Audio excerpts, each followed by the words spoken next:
ออกข้าวสุกแล้วนี่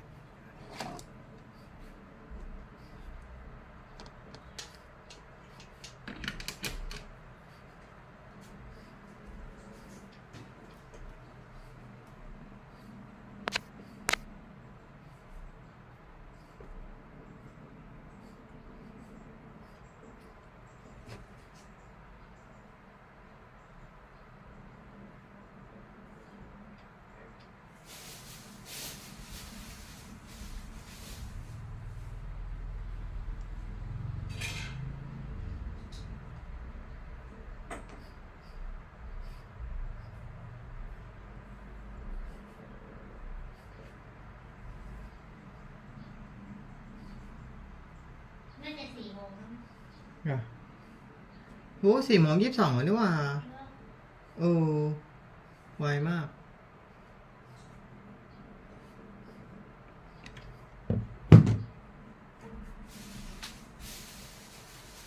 เห็นไหมถ้าเปิดไฟจะได้เชียร์กดเดี๋ยวแล้วเดี๋ยวถ้าเปิดเชียร์ทำยังไม่เปิดได้ทัน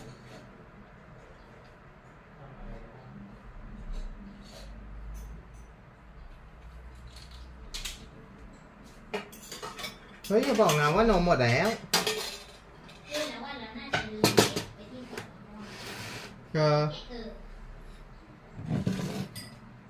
ถ้าเชียร์เรียกไปนี่น่าจะลืมมา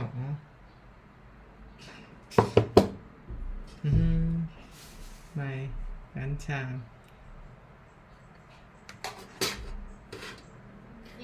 พี่แท้ก็จะเก็บอ๋อดีนะเหลือ2 กล่องต้องเตือนตัวเองแล้วว่านมใกล้หมดแล้ว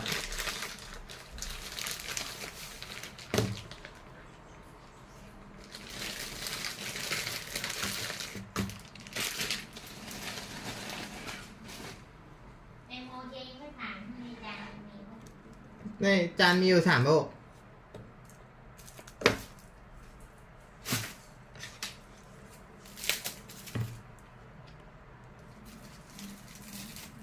ผ่าไปเลยก็ได้ค่ะเธอกำลังทำอะไรอยู่อ่ะอ๋อมะม่วงก็ได้มะม่วงหรือแตงโมก็ได้ไม่เป็นไร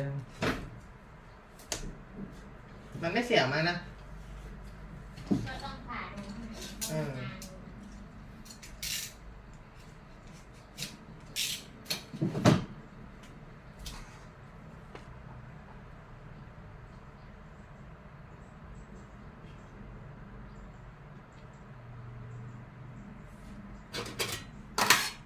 Hello everyone. Welcome to my channel. I am Shia. This is my lunch time.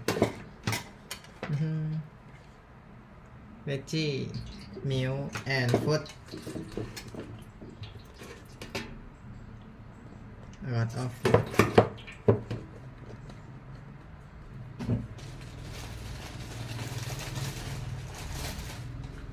And I have band.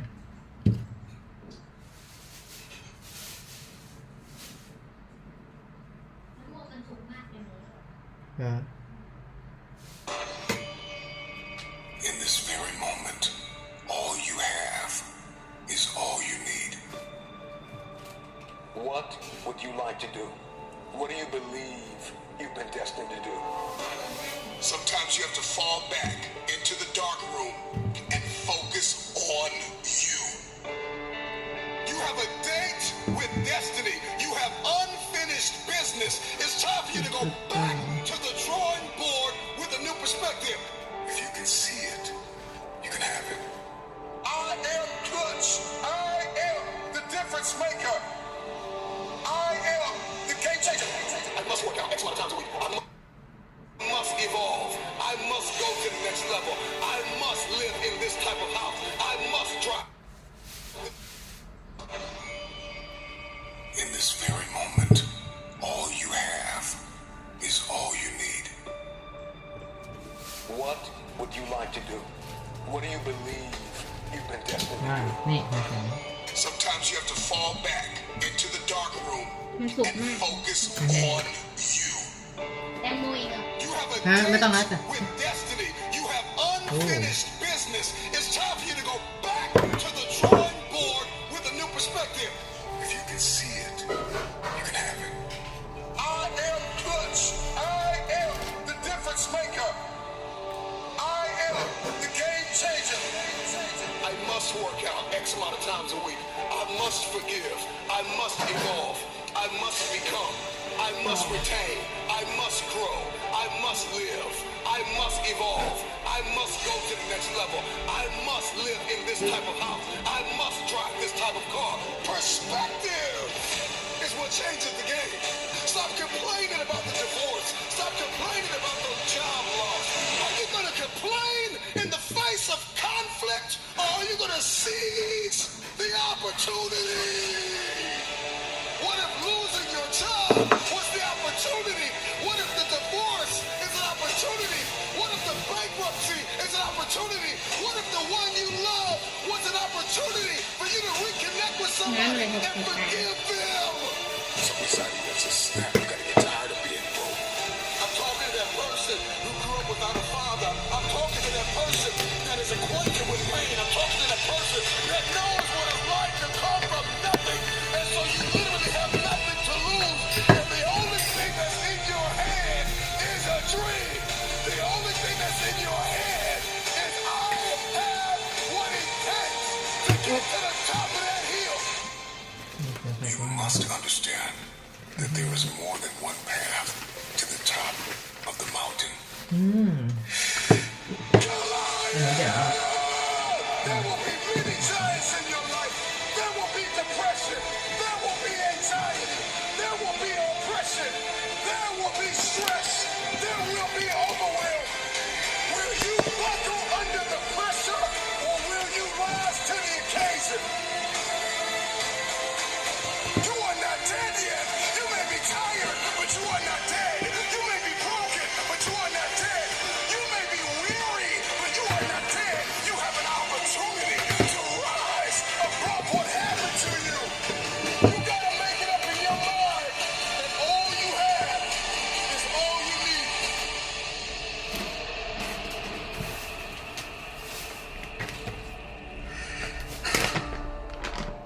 I know. It hasn't been easy. It's time to win.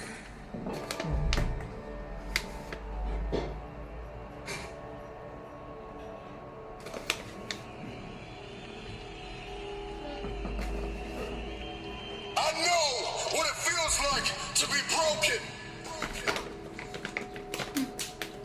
I know what it feels like to be homeless. I know what it feels like to be ignored. You get into a place where you feel like nobody needs you. Nobody believes you. You can see I know what it feels like for people to tell you to write the book, launch the course, and then when you do it, nobody invests in it. The hour is now for game changers to emerge, for the forgotten, for the rejected, for the ignored, to come out of the ashes and into the light, ไม่เหมือน out of obscurity and into victory. Take the throne with everything that you have in you. The hour is now. I am coming for the throne. I am coming for every room that you locked me out of. Every realm that I step into, I will dominate. I am determined to win, no matter what season I'm in. When you counted me out, when you rejected me, when you overlooked me, when you ignored me, I waited painfully in obscurity for the opportunity to take the throne. I am your replacement. Your rejection has forged a new fire inside of me. Man, I'm climbing the ladder. I'm bringing my team. I'm coming for magazines and movie screens, billboards and awards, movie scores and labels. I'm signing checks and contracts on every table. I'm no longer stuck in the basement.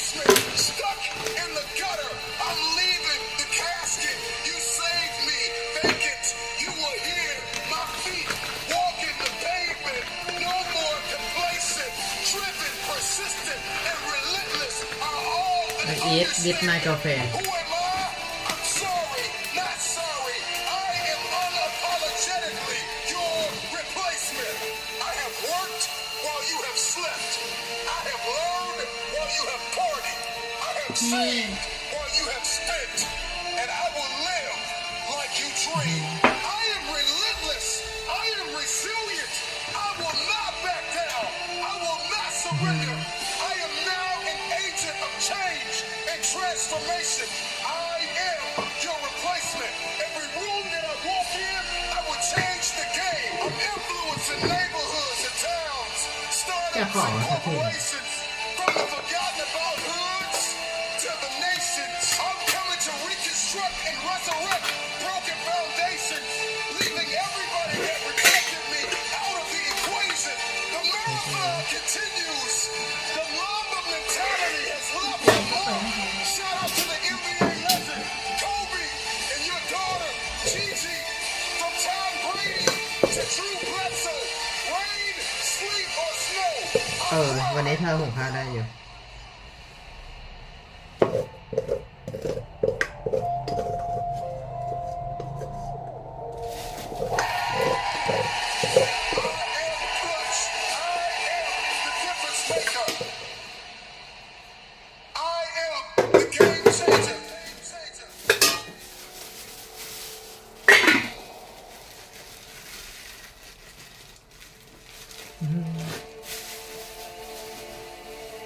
Make this moment the moment of truth about yourself. ตอนนี้ทำไมมันเนี่ยนะทำไมมัน Many เนี่ย of you have been selling ก็คือเหยียบ yourself น้ำ short อะไรน่าจะ of your น้ำปลา life. ห You ก have the opportunity to experience more ต้องสูบน้ำเปล่า environmental, ปะ physical, and mental abundance. Someone who is in a constant state of elevation.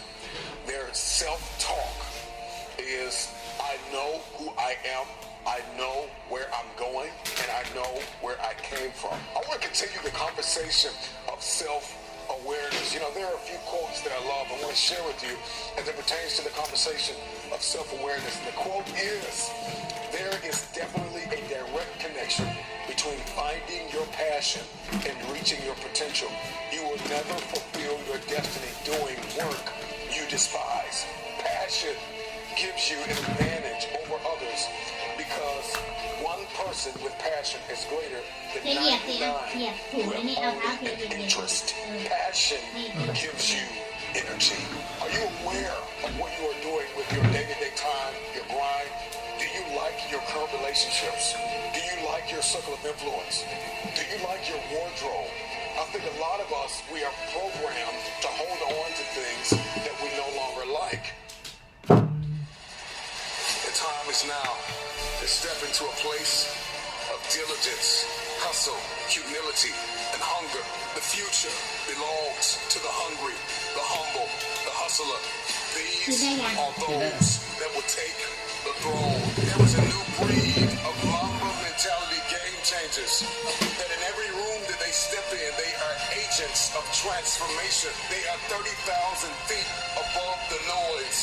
They are architects, pioneers, innovators, students, athletes, lawyers, doctors.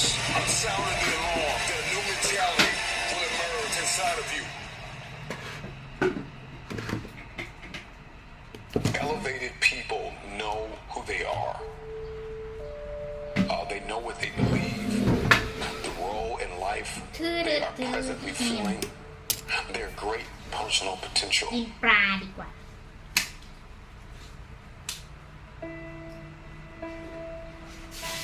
When you are self-aware, you need to be extremely cognizant of your evolution and the fact that you're going to change, the fact that you're not going to be the same person you are. It's a very dangerous thing to be in a place where you are growing, but your life is not. You're still connected to people and places that you've outgrown. It's a very dangerous thing to be in a place like that because you end up dwarfing everybody and everything in your life. Do you like what you're doing and do you like where you're going? Let me ask you เขา another ถามว่าข question. นมจีนเหรอคะ What would you like to do? If you don't like what you're doing and you don't like where you are, and you don't like your relationships, and you don't like X, Y, or Z, What do you want? ที่ What do ที่ you เขาเอาไว้ like? พัน And กั then บ you ปา gotta be able to add passion ข to น it มจีน to ไม่ใช่เส้นหมี่ activate บางคนก็ใส่ that เส้นหมี่ dream a reality. Are you fully aware of the bridges that are required to cross over to make your dream a reality? I think a lot of people, they have this vision in their head, this dream, but they don't know how to make it a reality.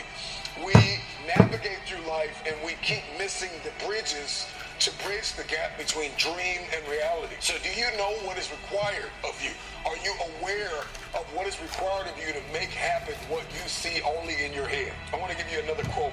Almost every man wastes part of his life in attempts to display วันนี้ไม่มีข้าวเหนี qualities ยว which he How to gain weight with healthy keto while maintaining muscle mass.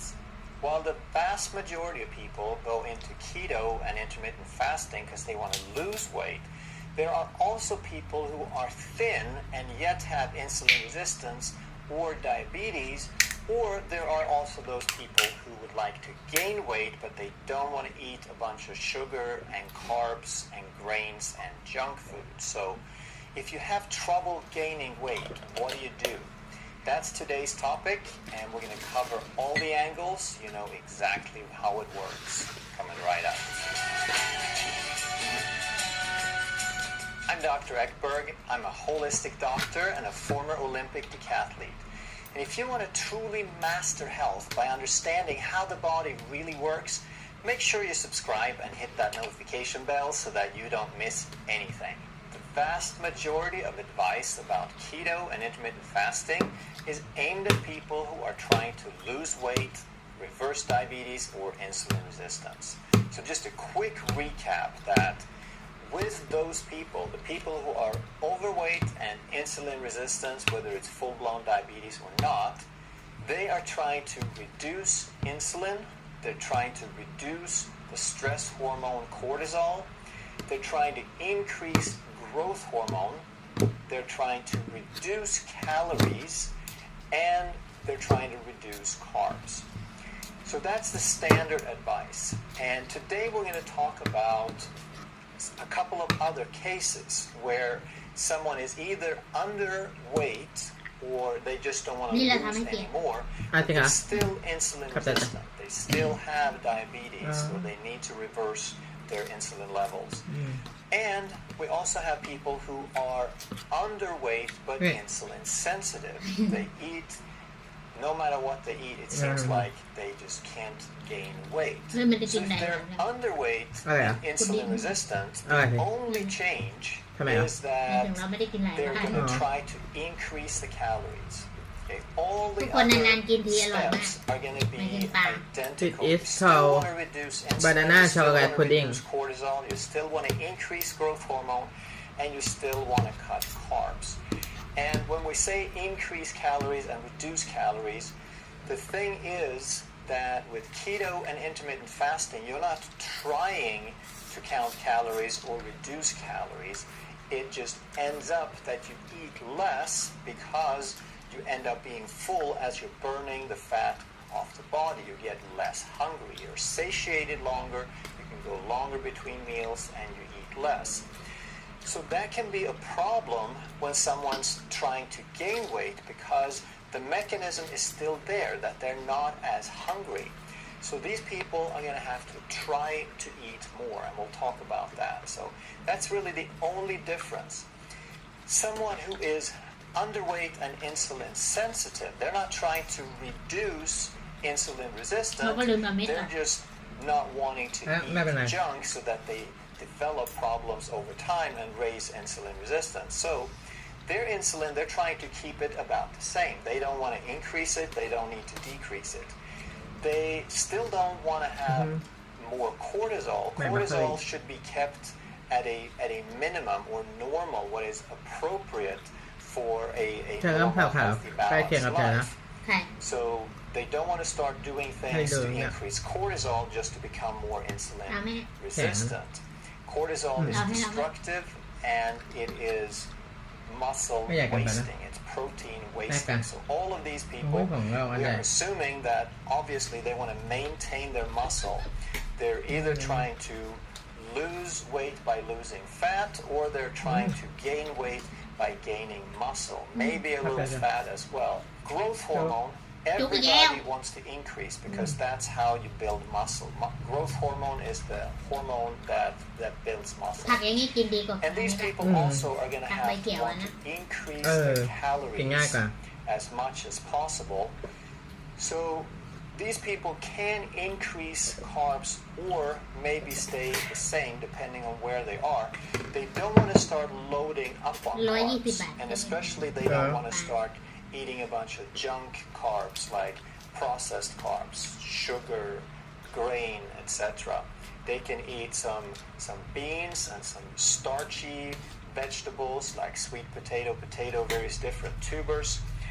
But they still want to keep their carbs in check because even though they're very insulin sensitive, they don't want to become insulin resistant. So they can tolerate a good bit more carbs. Hello, health champions. What would be the best type of fast for you? Well, there is no simple, straight, single answer for that because we are all different. People always ask me, what's the best diet? What's the best exercise? What's the best supplement? Well, it depends on you. It depends on what you need. So we are all unique as our fingerprints. There is no one just like you. And that's called genetic individuality. We all have individual DNA, just like we can tell these are 3 different people. But then we also share tendencies. We can tell these are different people, but we can also tell that they're all humans because human DNA has more in common with each other than we do with a giraffe or a carrot. So the other aspect we want to consider are the environment and stress of life events. So we get our DNA, some of our behavior, some of our biology, some of our biochemistry is pre-wired, but then it is adapted, it is refined because of our environment and our life events and our level of stress. So we all process things differently. We all interpret things differently. But before we can determine what type of fasting would suit us best, we need to understand, we need to ask ourselves, why are we fasting? Why are you fasting? Is it maybe because you want to accomplish some weight loss? Have you hit a plateau in your weight loss? Are you looking to reverse your disease? Primarily something like type 2 diabetes associated with metabolic syndrome, syndrome X, which is high blood pressure and high blood sugar and insulin resistance. Or are you in pretty good health, but you'd like to maintain and enhance it? So you're looking for things like longevity, autophagy, and activating some survival genes. And then once you're clear on why you're doing it, and it could be more than one of these things, obviously, then the question is not if you should fast, it is how much. Because we're all fasting. Fasting is technically nothing more than the time period where you're not eating. So if you go 5 hours between lunch and dinner, you're just fasting for 5 hours. For most people, the longest period of fasting is sleep. So for some though, if they sleep 8 hours, then their fasting period is like 8 hours and 20 minutes because they eat the last thing and the first thing of the day. But the answer to how much is you need to do enough. And that means enough for you to start moving towards your goals at whatever speed that you have as a goal. Now, faster isn't always better, and you want to keep in mind that doing it faster may not be optimal health. It might be too stressful or too extreme. But you want to do enough to meet your goals in a healthy way. So if your goal is to lose weight or reduce insulin resistance or maintain health or create autophagy, there's going to be different solutions. There's going to be different degrees of doing this. If you want autophagy, you're going to have a little bit longer consecutive fasting periods. If you want to maintain, you probably don't have to be so strict all the time. And if you want to lose weight or reduce insulin resistance, then you have to know if you are insulin resistant and if that's contributing to your weight. Let's look at the example of excess weight and type 2 diabetes or insulin resistance. And there could be many different reasons. You could get these because you're eating wrong. It could be that eating wrong leads to insulin resistance, or that you have a genetic predisposition. You have a tendency to go toward insulin resistance more than others.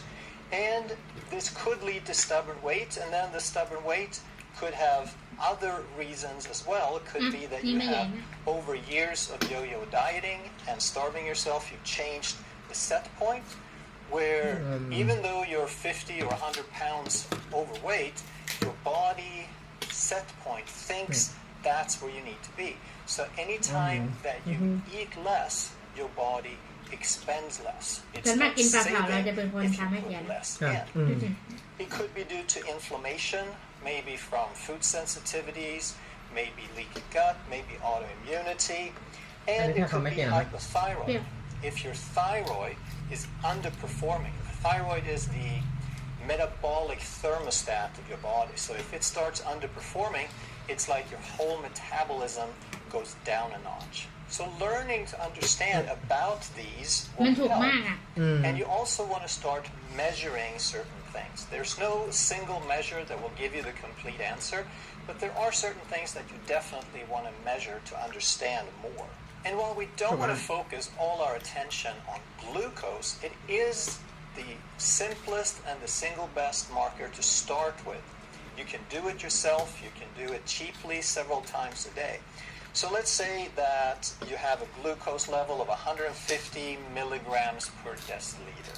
That's about, not quite, but almost twice as high as you want to be. Then if you want to measure A1C, you can see the average blood glucose over a 4-month period of time. How does that work? Because the hemoglobin A1C is a protein in your blood that carries oxygen. So it swims around with the sugar in the blood during its lifetime, which is about 4 months. And during that time, the more sugar is in the blood, the more sugar sticks to the hemoglobin. So now we can measure a percentage of hemoglobin A1C that has sugar on it. And 10 would not be a great number. That's a diabetic number. You want to be somewhere around half of that. But most people only get glucose measured. Some people also get A1C. But these don't tell us the whole story. We also want to measure insulin. And why is that? Because insulin, fasting insulin being as high as 30, means that the body is working really hard to bring that glucose down. So even though the glucose levels are twice what they should be, the body is working almost 10 times harder. It's using 10 times more insulin than it should, and it still isn't getting the glucose down. This is called type 2 diabetes. This is massive insulin resistance. And one more marker that we can use is called HOMA-IR, homeostatic model assessment of insulin resistance. It's not perfect, but it's very simple and inexpensive. All you do is you take the glucose times the insulin divided by a constant of 405. And in this case, you get rounded to 11. And this number should be around 1. So this is a much better marker than just the glucose because it tells us how much insulin you're using in an effort to Now let's say that you get some measurements and you find something like this. Now what? Well, first you want to make some lifestyle changes and then go measure again. So what are those changes? The first thing you want to do is you cut sugar, white flour, and processed foods. That's the foundation. If you have any metabolic problems, that's a no-brainer. The sugar is half glucose, half fructose. The fructose is almost as toxic to the liver as alcohol, and if you eat plenty of that, it creates fatty liver. Fatty liver is insulin resistant. And then anything you eat that will increase glucose and insulin will perpetuate the condition. So the fructose in the sugar is the worst, but then half of that is glucose that raises blood sugar and insulin. White flour is pure glucose, and processed food is high glucose for the most part, but also some toxins and some seed oils with too high. FLOUR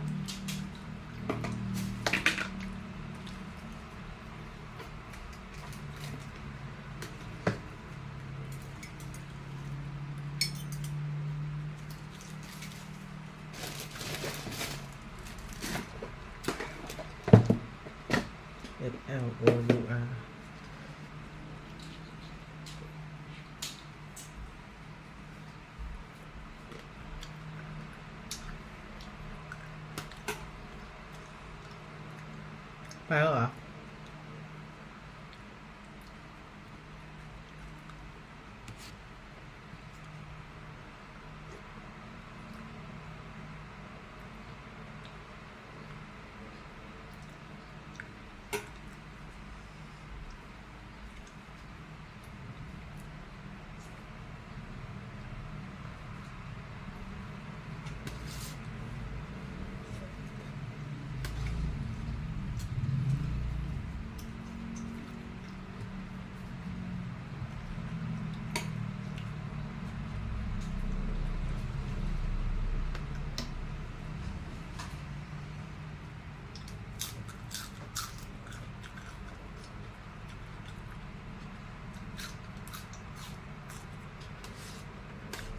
ต้องสะพายกระเป๋าแต่เพราะกางเกงไม่มีกระเป๋า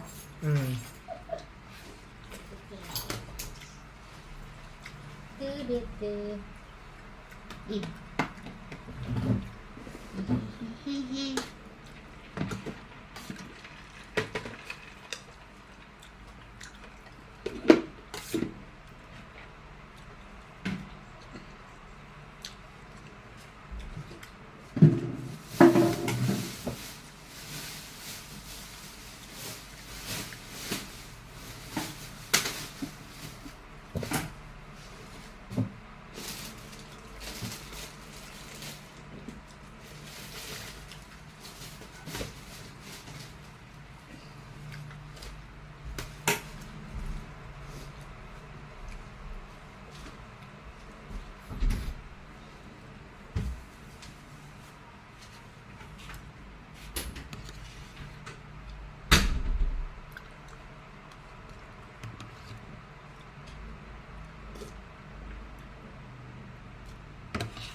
Hello everyone.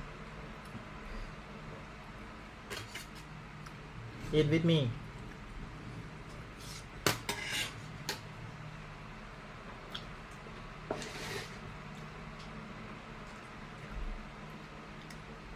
High levels of omega-6s that also promote insulin resistance. And if you make those changes, for some people, that's enough. You're eating whole food and your body went back to balance. For most people, though, especially if it's been going on a while, that is probably not enough. So step 2 would be to reduce your carbohydrates. You bring them from maybe 200-300 grams of carbs down under 70 because you're carbohydrate intolerant. Your body can't handle carbohydrates. If that does the trick, great. If not, you go a little bit lower. If you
go a little bit lower. If you get your carbs, your net carbs, down under 30, and that means you take the total amount of carbs, you subtract the fiber, and then you have the glucose left that your body can metabolize. Now you're probably being keto, meaning your carbs are so low, the body has to make some alternative brain fuel called ketones.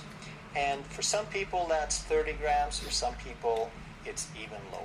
And if you do that and it brings you to metabolic health, then you may not have to do a whole lot more. But this brings us to the topic of this video, that if it doesn't do the trick, or if you're looking for additional benefits, now what you want to do is eat shorter.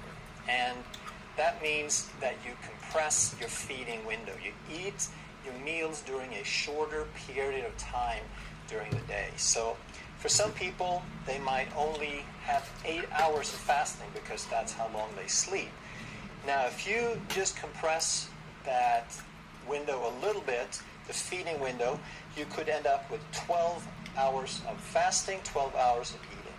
Then you move it a little further once your body's used to that, and you eat all your meals in an 8-hour period, and that could be 2 or 3 meals depending on your preference.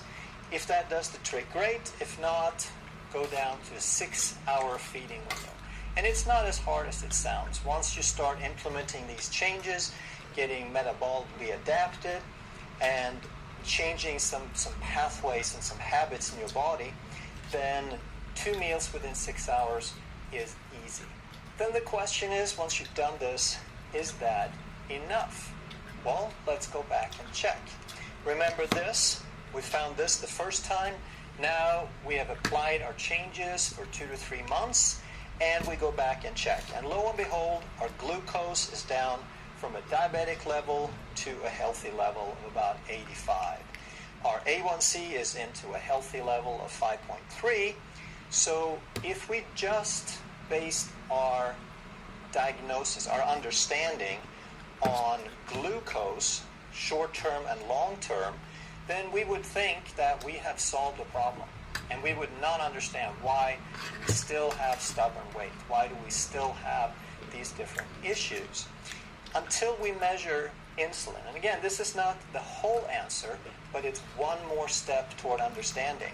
And if we measure that and it's still 25, which happens quite a bit, then we are still very insulin resistant. And if we measure the HOMA-IR, we see that it's come down to 5.2, less than half of what it was. We've come a long way, but we're still very insulin resistant. This number is supposed to be around 1. So we want to realize that before there was type 2 diabetes and insulin resistance, now we have fixed the type 2 diabetes, but we still have insulin resistance. We are controlling the damaging effects of high glucose by controlling how much carbs we put in and our time period of eating, our window of feeding, but we still have a long way to go. We're still metabolically very unhealthy, and this could account for a lot of residual problems like stubborn weight. One thing we can add that you can do for yourself is to measure ketones. Just like the glucose with a simple finger prick, you can measure glucose, and with a different stick, you can measure the ketones. Ketones are a marker of fat burning. If your ketones are very, very low, you're probably not burning fat very effectively. And if you are producing a good amount of ketones, but you're not losing any weight, then you're probably not burning the fat off your body. Most of that fat is probably burned only from the food that you're eating. Another great marker is triglycerides and VLDL. You have to do a blood test for those. VLDL stands for very low density lipoprotein, and it is a carrier. It delivers triglyceride to the tissues. And if the tissues are healthy and metabolically flexible and accept fuel, then they're going to take the triglycerides and use up the fuel. But if you're insulin resistant, if your cells are resistant to insulin and fuel, then there's no place for these triglycerides or VLDL to go. So they're going to hang around and the levels stay high. And how are we doing now on our checklist? Well, we stopped the sugar, the white flour, and the processed food. So most of the eating wrong issue is handled. What about insulin resistance? No, we measured it. Insulin is high, HOMA-IR is high. It's still an issue. What about stubborn weight? Well, it's up to you. If you reach your ideal weight, or if you are steadily losing at least some weight, then you're okay. If you're not losing any weight, then there's a problem, and it could be set point inflammation or hypothyroid. Do we know? Not really. We would have to dig deeper. We'd have to spend some more time. We'd have to learn more and do some trial and error.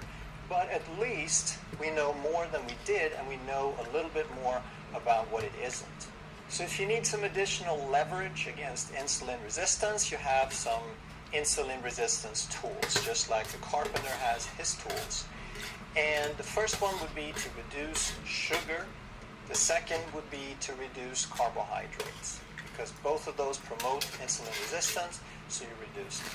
The third thing is to increase fasting, to prolong your fasting period, because if lowering carbs reduces insulin, and that's a good thing, then fasting is better, because fasting is 0 carbs, none at all. And even protein and fat trigger a little tiny bit of insulin, but when you're fasting, you're getting none of that. The fourth thing you want to keep in mind is be patient. Give it some time. And this is one of the biggest problems, because when people get really excited and motivated and they start this health and weight loss campaign, now they're very impatient. And that could be all right for some people, but for others, it's like growing grass. You can't hurry it. It's going to take the time it takes. And if your body is stubborn and you have a plateau for 3 months, that might be okay. You might need to fix some things. You might need to heal your gut and your thyroid and reduce some inflammation and all these different things before you see the results. But if you've gone for a good bit, like several months, and nothing seems to happen, now you need to get a little more aggressive.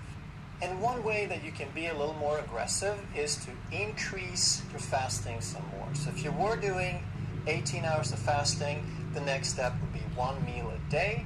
And if that works, great.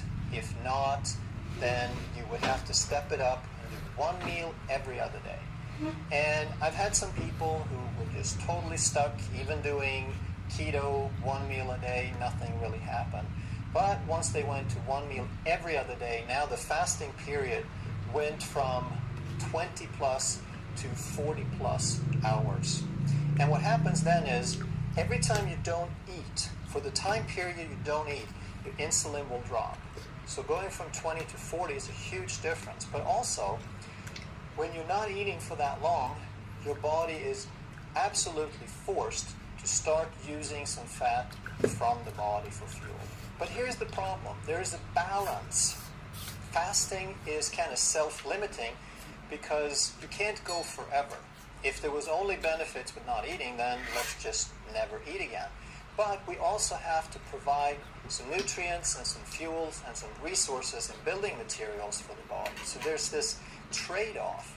And one way that we can help that trade-off a little bit is with something called fasting mimicking.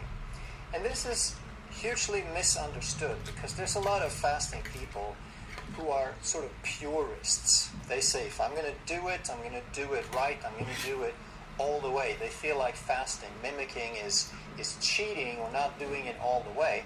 But that's really kind of missing the point.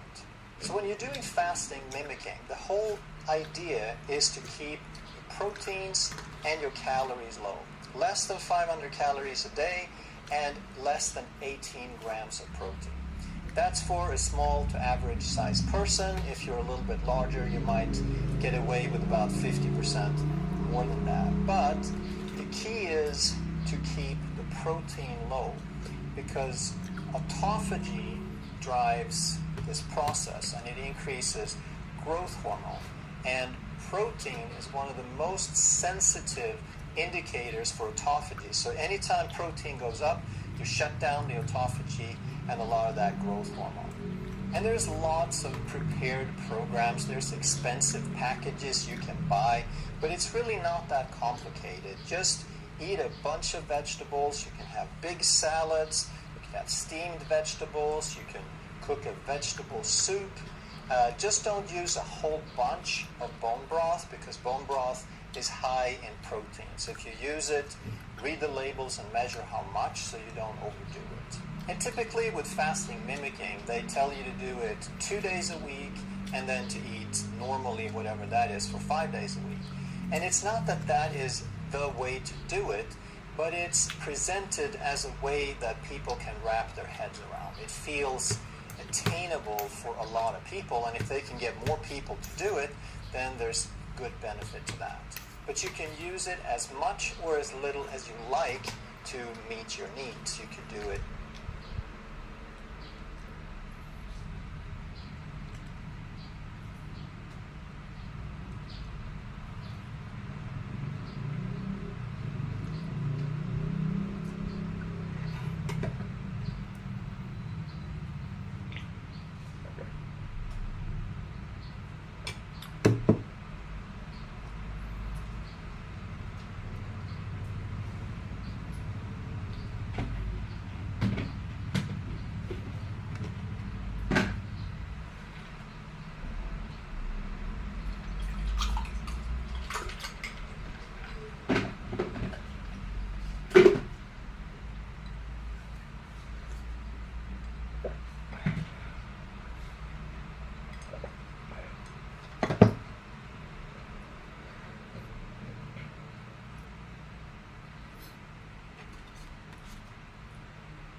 attainable.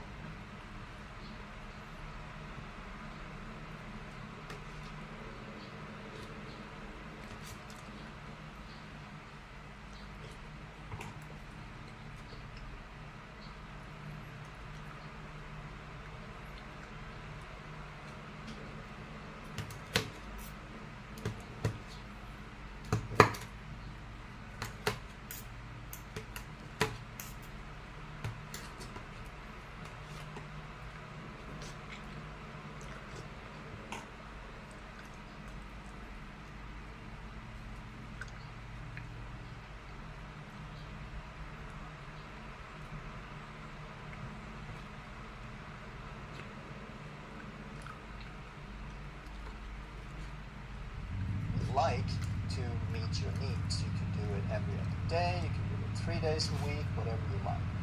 But what I would suggest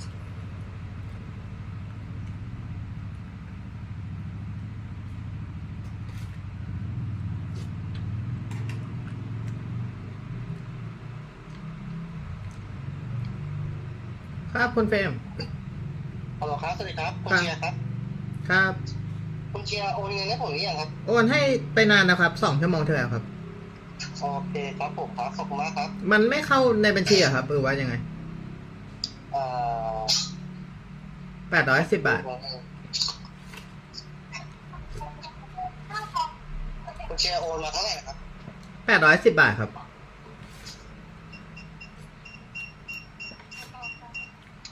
810 บาทนะครับผม ใช่ครับ ชื่ออะไรธนกิจพวงมีอะไรปะครับ ใช่ครับผม810 บาท ใช่ครับ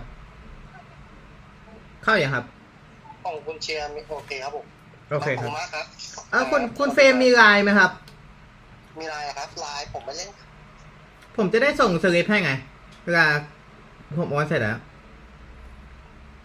อ๋อเอาไลน์ใช่ไหมครับผม ไลน์อะครับไลน์สีเขียวๆอะครับ นี่ครับเดี๋ยวผมติดต่อไปอีกทีนะครับเดี๋ยวเอาเงินเข้าบัญชีครับ ครับแอดเบอร์ผมมาก็ได้เบอร์063ครับโอเคครับ ได้ครับผม ครับขอบคุณมากครับผม ขอบคุณครับสวัสดีครับ ครับสวัสดีครับผมครับ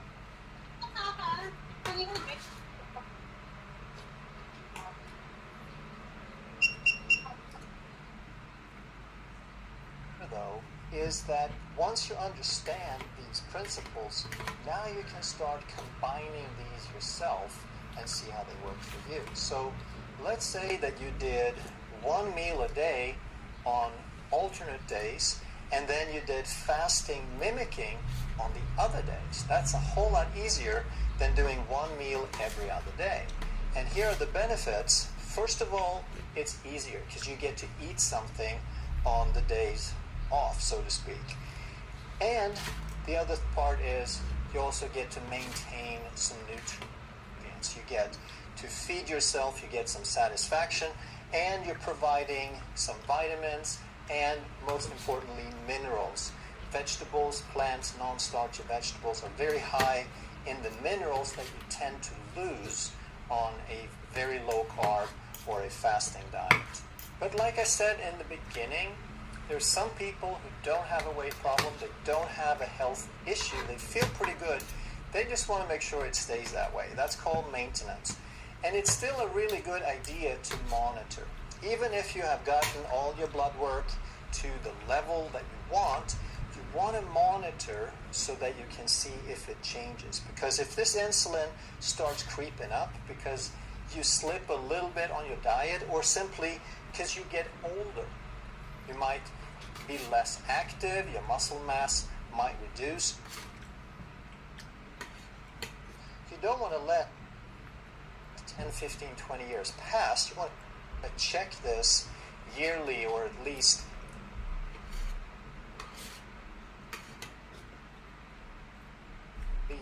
every other year. Because if this insulin starts to lose on a very low carb or a fasting diet. But like I said in the beginning, there's some people who